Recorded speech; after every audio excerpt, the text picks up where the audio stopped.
বন্ধুরা, এই দেখো বাড়িতে তৈরি করা পপকর্ন। এক্ষুনি মা করলো, ফ্রিজে রাখা ছিল। ওই এটা কি বলে, ওই এটা না, ওই পপকর্নের এটা। হুম। তো এটা এখন করলো কুকারে।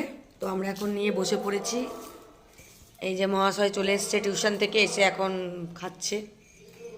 মাও চা খাচ্ছে, আমিও চা খাচ্ছি।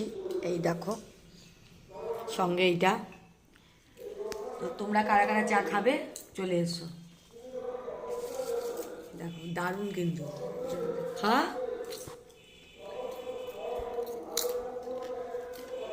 এটা আগে যে ভেবেছিলাম এত সুন্দর ফুটেছিল না। আজকে এটা খুব সুন্দর হয়েছে, যেন মনে হচ্ছে একদম দোকান থেকে আনা হয়েছে। একটাও পড়েনি, সব ফুটেছে। হুম, সুন্দর হয়েছে জিনিসটা। এটা ভালো লাগে খেতে। একটু ওটা নুন টুন দিয়ে দেয় না।